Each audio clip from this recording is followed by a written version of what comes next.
The reason that Santayana's famous line about those who cannot remember the past are being doomed to repeat it, reason that's so powerful is because it's true. And any look into history will tell you that it's true. One of the first things they ever wrote at Eject, Eject, Eject was this idea that long before the citizens, the common citizens give up, while the citizens and the farmers and all of the regular people are on the wall defending the city, it's the elitists, it's the leaders in their silk robes that come out at midnight, let the barbarians in, mostly because they're bored. They're just bored. And because they're so far away from reality, they either think that the barbarians aren't there, or they're not really bad barbarians, or maybe they can be talked to, or maybe they just want to die. I don't know, and I really don't care. The bottom line is history is a wheel, and anybody who wants to deny this is not paying much attention.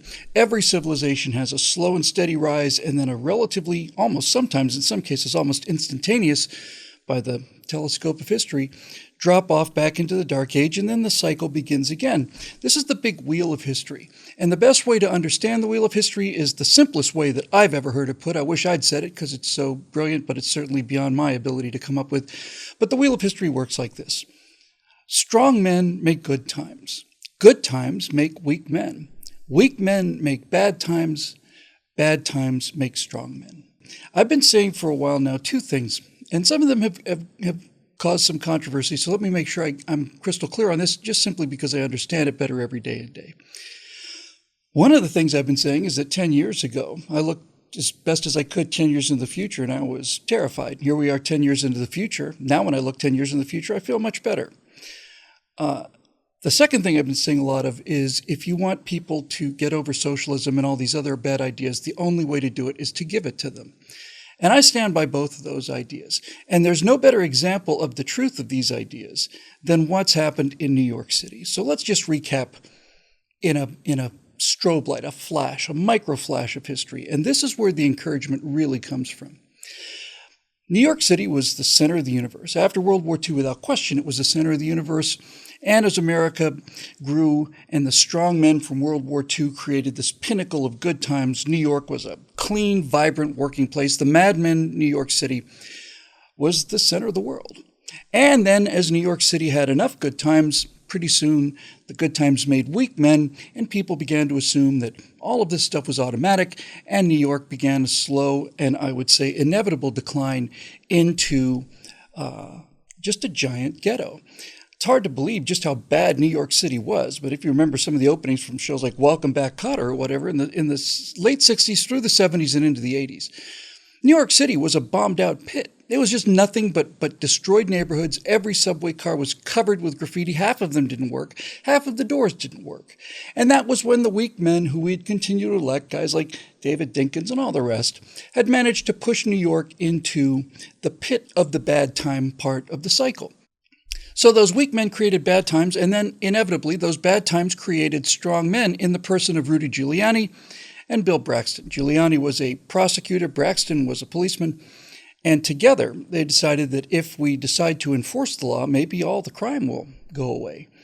And they had a policy called the broken windows policy, which is very simple to understand unless you're progressive. And basically what they said was, if you walk into a neighborhood where all the windows are shattered, that's an advertisement that this is a law-free zone. You can do whatever you want to. So not just going after the kingpins and the big deals, what Giuliani and Braxton did was they decided to enforce laws against urinating against the side of a building, let's say. Let me know if that sounds familiar, by the way. And enforce laws against throwing rocks against building windows. And when the buildings no longer had broken windows, it became clear that this area of town is now, once again, a civilized area, and the criminals simply left. New York went from having the #1 murder rate in the world to not even being in the top 20 when I did my #1 with a bullet analysis several years ago. And so the cycle turns. So we have Rudy Giuliani and Braxton, strong men, come in, save the city. And then you kind of coast through this area where these good times allow New York to kind of continue as it was going along. Certainly, Bloomberg is not a Giuliani, but he was riding the coattails of Giuliani, and things seemed pretty much okay. But then the good times lasted long enough for New Yorkers to think that this is the standard state of the world, that clean streets, low crime, Central Park looking like a part of Disneyland, that's the default condition. Let's indulge our virtue signaling, and let's elect ourselves an actual socialist, because everything is great and what could go wrong? So we got Bill de Blasio, and then we got George Floyd, and we got the pandemic, and we got the defund the police movement. And all of the things caused by this weak man led to bad times. Here's the point. As I sit here and record this, right now the two candidates for the next mayor of New York City are a Democratic policeman who's running on a law and order platform, and the other one is Curtis frickin' Sliwa, a person I've admired enormously. So let me just spend one moment telling you about Curtis Sliwa and what he did. In the 70s, late 70s, when New York was a pit, when going into the subway was a question of rolling the dice for your life, when New Yorkers used to carry $20 or $40 bills in their front pocket to hand to the muggers that they would encounter in the hope that they wouldn't kill them. When the city and the government wasn't doing its job, when the politics were so bad and everything was so corrupt that the police were not allowed to do their jobs, the police were underfunded, it was just living hell. Curtis Sliwa was a manager at a McDonald's, and he decided he wanted to do something about this in the short form, which may be somewhat embellished, but is essentially true as I heard it. Is that this guy just finally got sick of it. He was a tough guy, and he grew up on tough streets, and he basically went into the sewers that the New York subway system was, and said to these guys, take me to your leader. And he would talk to the leaders of these criminals, these 16, 17, 18-year-old kids who were robbing little old ladies and beating them up for their purse money, and basically said to them, you've got to stop this. And they said, essentially, who are you, paleface? And Curtis Sliwa was a man of enormous courage. And he said, you need to stop this. But he didn't just say you need to stop it. First of all, he had the guts to walk in there and face them face to face. So that required a lot of courage. And that courage, whether they wanted to admit it or not, generated respect. But what Sliwa basically said was, he said, you're better than this. You're better than this. He said to the mostly young men that were doing the robbing, you are not here to beat up old ladies. Your job is to protect old ladies. And they said, well, are you going to pay us? They said, no, we can't pay you. We don't have any money to pay. Well, what are you going to give us, to make up for all this lost revenue, essentially? He says, we'll give you a red hat and a T-shirt.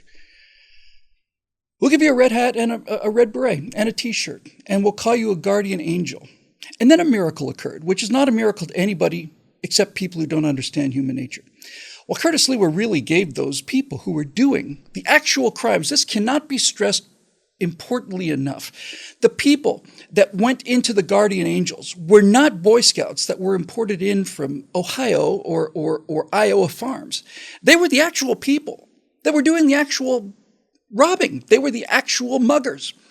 And he basically said to them, no, you're better than this. And what Curtis Sliwa gave them was not just a red hat or a T-shirt. Those were symbols of something. He gave them a purpose. A purpose. And within the space of a very short period of time, the very same faces that had been holding up little old ladies were standing there at attention, one on each side of every subway door in every station in New York City, standing at attention and making sure that no other uncontrolled fatherless boys were preying on these innocent civilians. And the very same little old ladies, I'm not making this up, the very same little old ladies who used to cower from them in fear would walk up to them as they get onto the subway and say, thank you, thank God you're here. And they'd shake their hand or hold their hand or do something. And these young people, mostly young men again, finally felt the one thing they'd been missing their whole lives, which was a sense of purpose and a sense of nobility and a sense of importance and a sense of belonging and a sense of being about something bigger than themselves. And within the space of a couple of months, the subways went from being essentially life-threatening murder pits to the kind of place that you could walk around in comfort. And it wasn't because of the government. It was because one man understood the dynamic, and he had the courage to go in there and do that, which is why Curtis Sliwa was one of my all-time heroes. All time. He didn't have to do that. He did it because he thought it was important. Now, there's a lot of controversy about Curtis Sliwa, and I'm not going to get into all of that. I personally admire him enormously. But put that aside for a minute. Curtis Sliwa did not come in as a result of Giuliani and Braxton turning New York City around. He preceded that. He was a harbinger of that. He was an indication that the people of that city were so sick of this, that this was coming. And so now here we are, a year after calling for defunding of the police, a year after the communist mayor of New York City's daughter is arrested, vandalizing the city in a Black Lives Matter protest. And the citizens of New York are going to pick either a law and order black policeman running for the Democrats or what people have described as a vigilante, but who is basically a law and order do-it-yourself guy from the city. Those are their choices. So what does all this say? What does it all mean? Well, to me, it means two things. First of all, it means that my theory is essentially correct. If you want to cure people of these bad ideas, the only way to do it facing this cycle of history, facing this enormous wheel, the only way to change them is to give it to them. If they have insane ideas, you can stand against it, and I have as long as I could, until it became clear to me that what I'm standing up against are not bad policies or bad politics. I am standing up against the wheel of history that is not going to stop no matter what I do. So, give it to them. So what does that mean? Well, it means that this giant wheel of history is turned well, the good part of it lasted for 25, 30 years. The bad part revolved in two. Really, I mean, if you think about it, starting with the pandemic and then the George Floyd unrest and so on, the bad times in New York City caused by weak men like Bill de Blasio lasted about 2 years. And the bad times in New York City got so bad so fast that already those bad times are creating strong men. It's going to be one or the other. It's either going to be a black Democrat ex-cop running on Law and Order, or it's going to be a guy who thinks that Law and Order is a do-it-yourself project. If the government won't do it, then he'll figure out a way to do it. Those are the choices. And I'm not making this up. Not making this up. This is what happens when you give people a chance to experience the insanity that they're calling for. Have you noticed, because I have, that at no time in history ever, in human history ever, in this giant circle, in this giant wheel that goes around and around and around and around and around, some people are immune to this. Always. Doesn't matter where the position of the politics are. Doesn't matter where the positions of the leaders are.